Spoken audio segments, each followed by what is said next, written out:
Assalamualaikum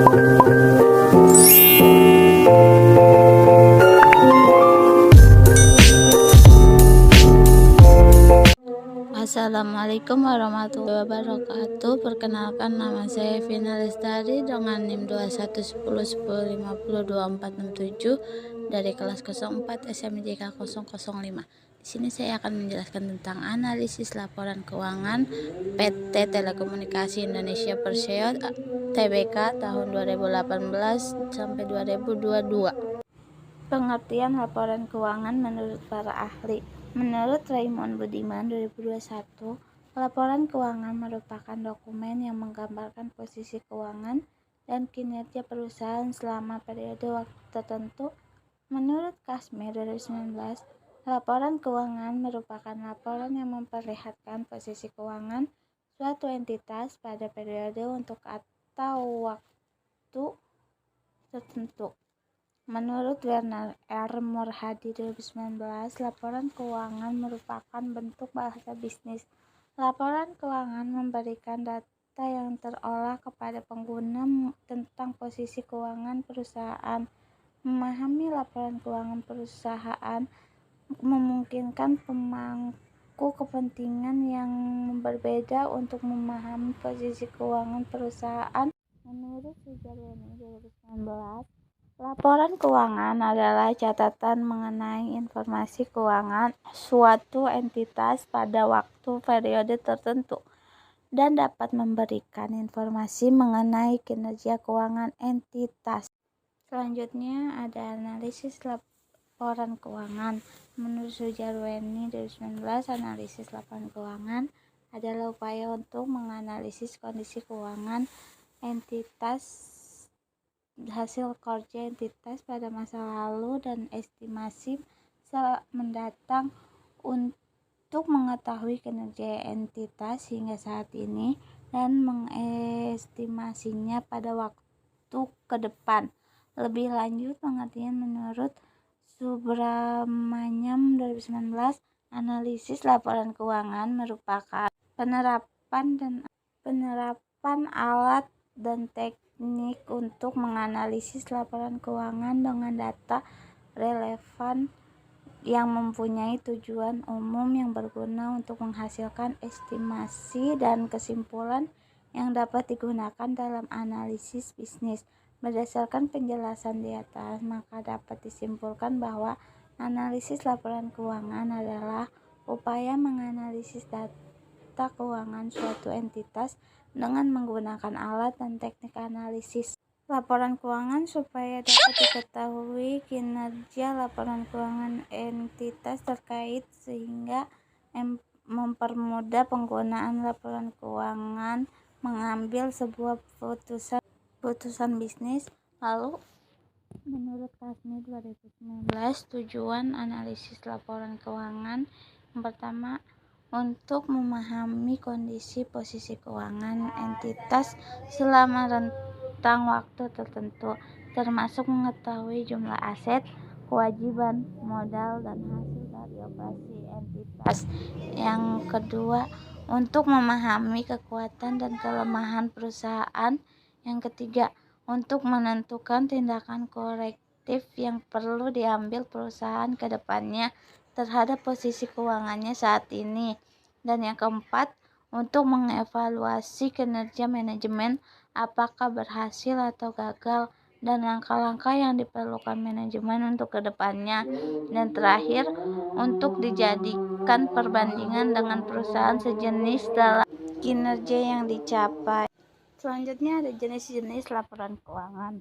Menurut Kasmir 2019, terdapat 5 jenis laporan mengenai keuangan yang secara umum biasa disusun oleh suatu entitas. Itu yang pertama ada neraca atau balance sheet.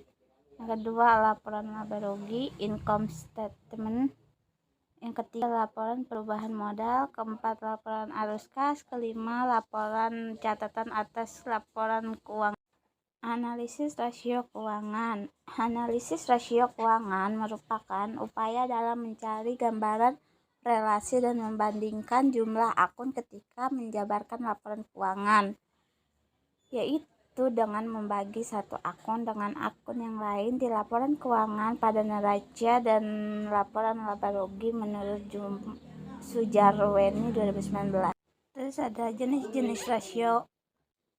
Yang pertama ada rasio likuiditas. Rasio likuiditas adalah rasio yang mengukur kapasitas likuiditas jangka pendek perusahaan dengan melihat aset lancar perusahaan relatif terhadap hutang lancarnya.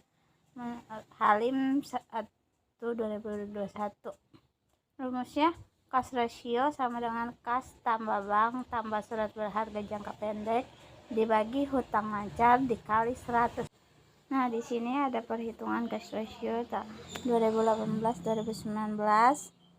Lalu kesimpulannya itu PT Telekomunikasi Indonesia Tbk 2018-2022 bersifat fluktuatif.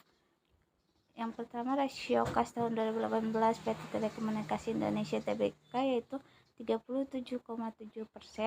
Rasio kas tahun 2019 itu turun menjadi 31,3% dan rasio kas tahun 2020 kembali turun menjadi 29,8% dan tahun 2021 rasio kas PT Telekomunikasi Indonesia naik menjadi 55,4%.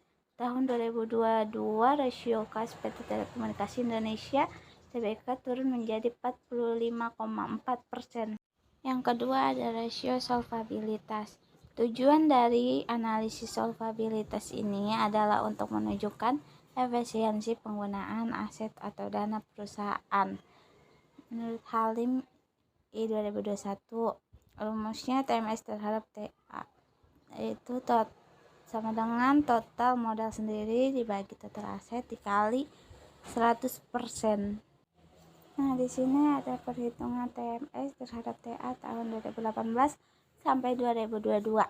Kesimpulannya, pada tahun 2018 TMS terhadap TA PT Telekomunikasi Indonesia Persio Tbk sebesar 56,9% dan tahun 2019-nya menjadi turun sebesar 53% dan tahun 2020-nya turun menjadi 49%.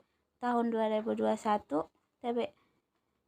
TMS terhadap TA PT Telekomunikasi Indonesia Persio Tbk naik menjadi 52% dan tahun 2020 TMS terhadap TA PT Telekomunikasi Indonesia naik menjadi 54,2%. Yang ketiga ada rasio aktivitas. Tujuan dari analisis rasio keuangan ini adalah untuk melihat beberapa aset kemudian menentukan tingkat aktivitas aktiva pada tingkat kegiatan tertentu. Rumusnya CP sama dengan total piutang usaha dibagi total pendapatan usaha dikali 365 hari. Di sini ada perhitungan collection period tahun 2018 sampai 2022. Kesimpulannya itu rasio perputaran piutang yang periodis PT Telekomunikasi Indonesia Tbk 2018-2022 bersifat menurun. Dan yang keempat ada rasio probabilitas. Tujuan analisis probabilitas ini adalah untuk menunjukkan tingkat ketidakseimbangan atau keuntungan profit dibandingkan penjualan atau aset. Rumusnya yaitu ROE sama dengan laba bersih dibagi modal dikali 100. Di sini ada perhitungan ROE tahun 2018 sampai 2022. Kesimpulannya yaitu pada tahun 2018 ROE PT Telekomunikasi Indonesia Persio Tbk sebesar 23%. Di tahun 2019 menjadi naik menjadi 23,5%. Di tahun 2020 naik menjadi 24,5% dan 2021 menjadi turun sebesar 23,3% dan 2022 reo PT Telekomunikasi Indonesia Tbk turun kembali menjadi 18,5%. Kesimpulannya yaitu 1. Menurut hasil analisis dan pembahasan, temuan utama dari penelitian ini adalah bahwa rasio likuiditas PT Telekomunikasi Indonesia Tbk mengalami fluktuasi fluktuasi selama tahun 2018 sampai 2022. Rasio kas di tahun 2018, likuiditas atau sehat di tahun 2019 sampai 2020 mengalami penurunan. Tahun 2021 mengalami peningkatan dan tahun 2022 mengalami penurunan. Selama 5 tahun dikategorikan sangat baik karena mendapat skor maksimal yaitu 5. Yang kedua ada rasio solvabilitas. PT Telekomunikasi Indonesia Tbk berfluktuasi selama periode 2018 sampai 2022. Total modal sendiri terhadap total aset menunjukkan bahwa kondisi perusahaan cukup baik karena mendapat skor 5. Yang ketiga ada rasio aktivitas. Hasil perhitungan rasio perputaran piutang PT Telekomunikasi Indonesia Tbk merupakan bahwa selama tahun 2018 sampai 2022 mengalami penurunan. Dilihat dari skor yang didapat 2018 sampai 2022 semuanya 5 dapat dikategorikan sangat baik karena mendapat skor maksimal. Dan yang keempat yaitu rasio probabilitas pada PT Telekomunikasi Indonesia Tbk mengalami fluktuatif selama tahun 2018 sampai 2022. Analisis return on equity atau ROE menunjukkan penurunan setiap tahunnya. Dilihat dari skor yang didapat semuanya 20 dapat dikategorikan sangat baik karena mendapatkan skor maksimal. Kurang lebihnya mohon maaf, saya ucapkan terima kasih dan wassalamualaikum warahmatullahi wabarakatuh.